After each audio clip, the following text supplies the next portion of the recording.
Alright, so my intent right now is to kind of like just make videos on this game. I'm gonna try to beat it like kind of fast, but I'm also gonna try to collect as many of like the different items that actually kind of matter, so that my friends with the game, or who might think about getting the game will be able to kind of play it themselves. And that's something that I would really like to be able to do with this. I want people to kind of be interested in the game, but I also want people who don't have it to be able to see me play. Maybe they want to play, they can learn kind of how the game works. And basically that's pretty much all I want to do. So I'm just going to kind of just do a playthrough. Probably just do like probably the first and second level here because they're both pretty quick. I've done them like a million times, so I know exactly what I want to do with them. And I'm just going to be using like a regular build that's pretty common for like beginners, or like people that haven't really played that much. I'm going to be doing a build for my character because this is an RPG. You can pick different stats, as you'll see in a minute. So I'm playing offline right now, so I don't have to fight against any bots, and I'm going to skip the opening cutscene. So here, I'm just going to pick a name. Let's do YT because it's going to be like YouTube. Male, age, young, doesn't really matter. None of that really matters. I'm going to make a class Knight because this basically has the best starting stats to make whatever kind of build you want. I'm going to be doing a quality build, which means I'm going to be leveling up strength, dexterity, vigor, and endurance. So basically vigor increases your health, endurance increases your stamina so you can attack, roll more often. Rolling makes you able to dodge attacks. You're invincible while you're rolling. And strength and dexterity just increase how much damage you do. And different weapons will scale differently, like their damage will increase at a different rate depending on if they are better with strength or dexterity. But as I get into that, I'll explain certain things like infusions that can kind of make those stats work out better for you and work more in your favor. So for Burial Gift, something that I prefer is the Young White Branch, which I think is really good to start off with. But I think, and I think can be something really good, but for the sake of this playthrough, because of the way that I want to do it, I'm not going to be picking that. That just basically saves you from a level hazard at one point. But I'm going to pick the Life Ring because it increases your max HP, I think, by like 10%. So that's like pretty good. I mean, it's not great. 10% isn't a ton, but it can stop you from dying. So it's good for, beginners because they're going to want to be able to have more health. Because more health in this game just means you can make more mistakes. I don't really mess with the appearance stuff. So like you can do whatever you want with that. I don't really care. And that's pretty much it for the creation. You'll see here I have my Estus Flask. That's what you use to heal. You get 3 charges out of it to start, and you pick up an Ashen Estus Flask at the beginning. I'll show you. And every time you sit at a bonfire, it'll refill, but I can get more into that later. So I'm gonna start the game.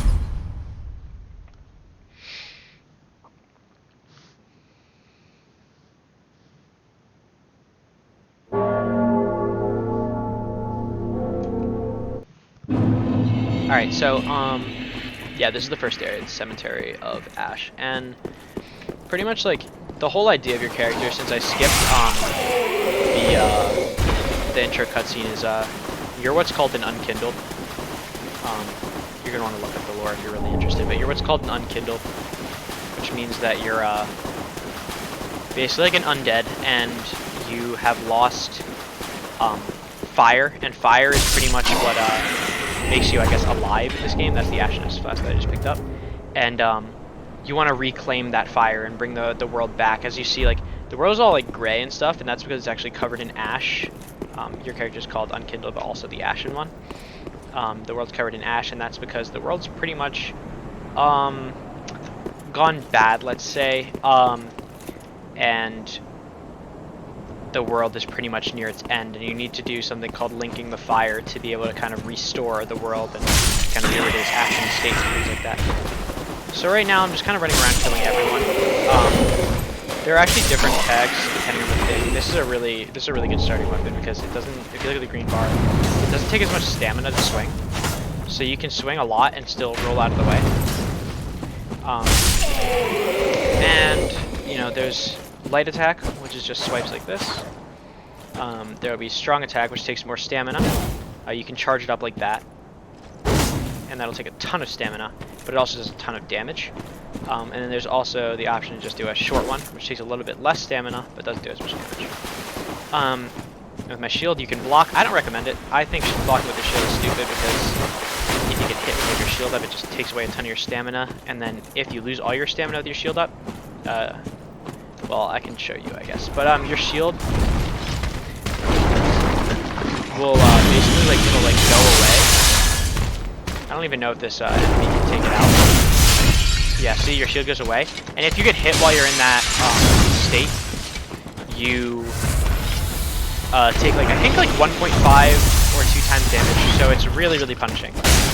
This enemy is a crystal lizard. It's technically the secret enemy of this area. It actually gives you more souls, which is the currency we're getting for level 6. It actually gives you more souls than the actual boss of the area, which is pretty crazy. And if you hit it enough in the head, you're going to want to hit it in the head.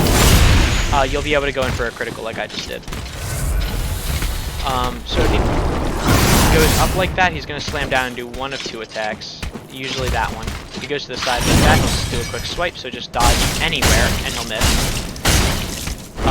Make sure don't use all your stamina, because if you do, you won't be able to dodge. Like that. And even if you get hit while you're in the middle of your dodge, it actually makes it so that you don't deal any damage. Because of the way that dodge works. So I killed that guy. I got 4,000 souls, which is really nice. I'll be able to level up a lot like that once I get past the first boss. And I also collected a Titanite scale. So certain weapons in this game can be leveled up with different types of materials, which I'll get to in a minute. But Titanite scale is one of them. It says soul transposed weapons. Every boss, except for actually the first one, gives you its soul, and you can create unique weapons using that soul once you've beaten another different boss, which will be later. And you can also two-hand your weapon, which I often prefer to do, because you'll just do more damage while using slightly more stamina. And also, depending on your play style, you're going to really want to be doing more damage. Also, something I guess I should show off is bonfires. You have to light them first, and once you light them, you will respawn there at the bonfire. And when you rest, the same is true.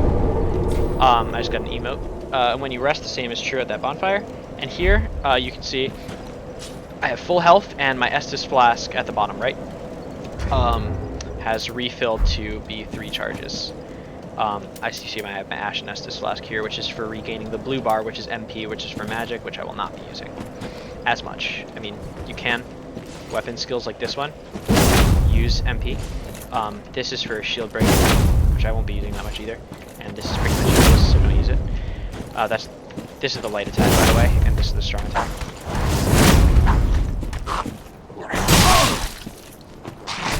So if you get right behind an enemy and you attack, obviously you can do this guy. If you get right behind an enemy, you have to be really pressed up on their butt though for this to work. Really pressed up on their butt, behind them, you stab, you do a critical attack, tons and tons of damage.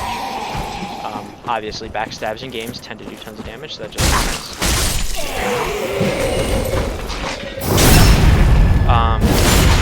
And really, you're going to want to be going on backstabs with certain bosses, which of course we'll get to later. Like, some bosses can be backstabbed when they're human-sized. Some can't, so you don't want to waste your time on certain bosses and enemies. Anyway. Heal up. So here, this is the first kind of sort of jumping puzzle. Jumping in this game is really weird. You have to hold down the run button and then press it again to jump, so it's kind of an unintuitive system. But here's the first jumping puzzle. So basically, you want to line yourself up looking at that tree, right there, this tree. You'll be looking at that trunk. You want to line yourself up looking at that, run, and jump at the last second. And you make a jump and you get a Titanite shard. So that's what's used to upgrade regular weapons, non-soul transposed, like this one. This longsword will be used for that. Something about the shield is I don't really use that much for blocking, but there's something else called parrying that is really, really useful, and I'm hoping that I'll be able to show it off on this first boss. Different types of shields have different what are called parry windows, so you basically have to get the different timing to get it, but if you get a parry off, you can get a critical attack that's even stronger than the critical attack that comes from a backstab. So obviously it takes more skill, so you get more reward with it.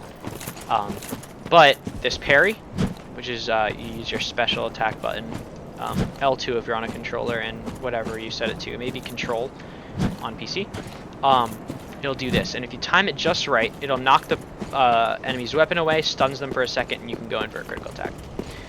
So I just picked up fire bombs down there, you saw. I'm going to want to equip those before I go all the way into the boss fight. And the reason for that is because this boss, at a certain point, becomes weak to fire. So something unique about this game, before I start, is that every boss pretty much has 2 phases to it. Which means that at a certain point in their health, usually 50%, they'll switch phases and get different attacks, maybe deal more damage, and kind of have a different mechanic to them. Sometimes they even have 3 phases, as you might see in the DLC. So here, you basically have to remove the sword to activate this battle. I'm not going to explain the lore behind this guy, but it's really cool, so I suggest looking it up at some point. So you remove the sword, and while you remove the sword, you only get 1 chance to do this, because you only remove the sword 1 time. You can go up, and you can just hit him for a while. His health bar hasn't shown up yet, and as you'll see, his health has decreased a little. And you're going to want to get that extra damage, it matters. So on this attack, that's a kind of attack that I'd want to parry if I didn't mess it up. Like that. And you go in, you get a critical attack, and it does 200 damage, like 250 damage to him. Pretty much 1 hit.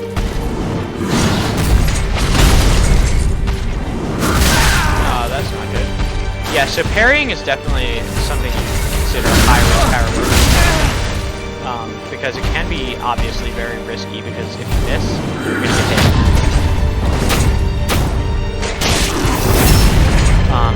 So now I've gotten him really low. I basically hit him exactly enough times that I can get him really low, where I went to the second phase here. The second phase is weak to fire, so just check your fire bombs. And make sure in this phase, you're going to feel like you want to get far away. Stay close. These attacks are really slow and are pretty freaking bad at hitting. So if you stay close, you should be able to hit. And I really kind of played it close there, but yeah, that's basically how I got the first boss. I got what's called the coiled sword instead of a soul. Look bottom right of the screen. In a second, I've gotten 3,000 souls, and you just saw Ember Restored pop up on my screen.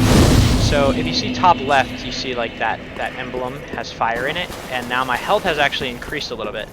And what that means is, for the time being, as long as I don't die, I have an increase in health. This happens every time you beat a boss, and there's also an item that you can pick up called the Ember, which I'll pick up in a moment, actually. I'll show you around this little area. This is kind of like the connecting area to the hub world. So you pick up the item called the Ember, you use it, and it has 2 kind of benefits to it.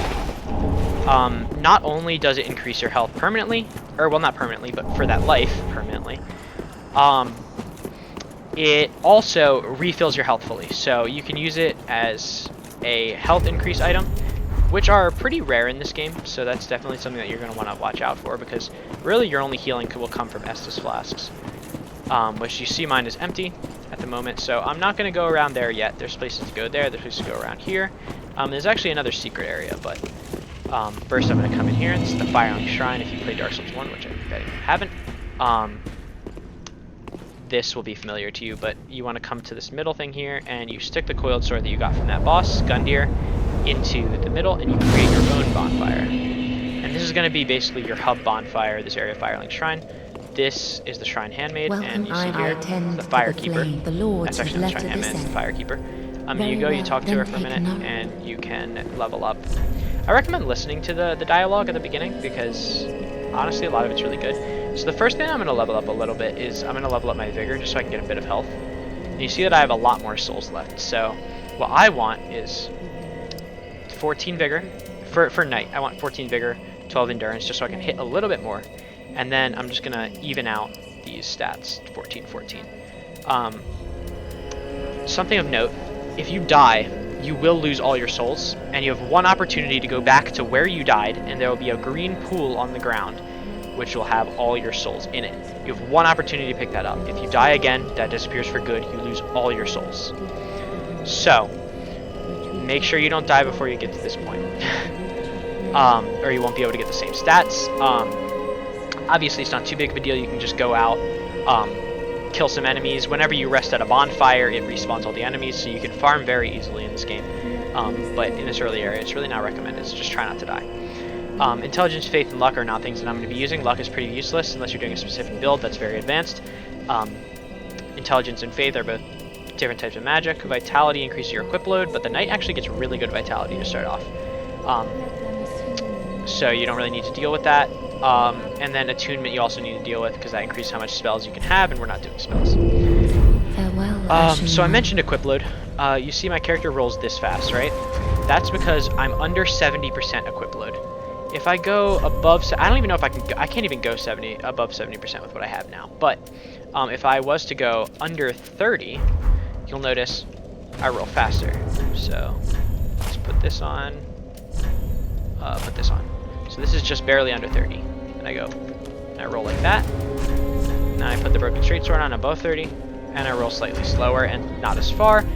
But you actually get the same amount of what are called iframes or invincibility frames while you're rolling, as long as you go up to 70%. But if you're above 70, you do a fat roll, and you have like no iframes, and you take a bunch of damage when you wouldn't expect to. So that's tough. This is the Shrine Handmaid. Sells a bunch of stuff here. You can grab. Some of these things are really useful. Actually, I'm going to pick up some things. So I'm going to buy the Prism Stone. I'm going to buy Homeward Bone. I'm going to buy a dagger. And then I'm going to, since I don't have enough souls, I'm going to use this item, Soul of a Deserted Corpse, which will give me a little bit more, which we picked that up earlier. And then we're going to want to come here and buy the large leather shield. Ashen 1. And she's annoying, so just run away from her. And then talk to Andre the Blacksmith. This guy does a lot of really cool things. So the first thing you want to do with this character is allot your Estus. You don't need Ashen Estus because you're not using magic. So just click the left arrow and you'll get 4 Estus flags now, which is really nice. Reinforce is once you have an Estus shard, you can increase how many Estus flasks you have. Reinforce weapon, you can use, see I have 1 Titanite shard that I got earlier. You need 2 to level this up, plus 220 shards. And that will basically, as you see on the right here, increase the base damage to 121 and the bonus damage to 19. The bonus damage comes from how much strength and dexterity you have, and the base damage is just the regular stat of the weapon. Shield have it too, but it's pretty much pointless to do that. Pretty be careful. So at this point, there's not too much left to do in this area. There's a couple more items. You could talk to Hawkeye if you want. He's pretty much useless. He just gives you a little emote. And then later on, he'll give you some gems and things like that, and he has some story stuff, but for the most part, he's useless. So now you're going to want to come around here. This is not necessarily beginner friendly, but if you're willing to have a challenge, you'll be able to pick up a really nice weapon for if you want to be doing more of a dexterity build, or if you just think katanas are really cool.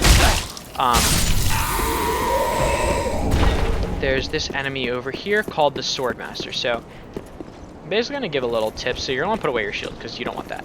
So when he's in this stance, if you get close enough, he'll rush at you like that. And also, if you attack him while he's in that stance before he's able to rush you, he will do what's called a parry, which I told you about earlier, which I did on the boss. And he will do that to you, and he will take away like half your health in one go. So also he tends to spam the light attack of that weapon. But if you kill him, you get his armor, which is really light. Which is really nice if you want to have a fast rolling build where you have below 30%, below or equal to 30% equip load. You heard that sound when I hit him in the air. That's because I got counter damage, which means I do more damage. So you see that bar with the little blood stain down there that started to fill? That's because that katana that he wields deals bleed damage. Which basically means like if you get hit enough with it in a row, it'll give you blood loss, which basically, yeah, see I killed him. He's actually a hard enemy to kill. It looks kind of easy there, I guess. Looks pretty hard. So it gives you the Uchi Katana, Master's Attire, and the Master's Gloves, which are very, very, very light. And I'll explain a little bit why in a second why that's good. But so as I was saying with the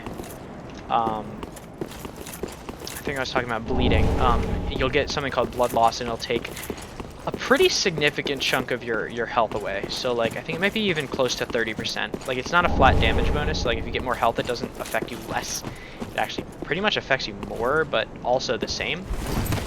Here's an introduction to the most, that's an ember that I just picked up, introducing you to the most annoying enemy in the game.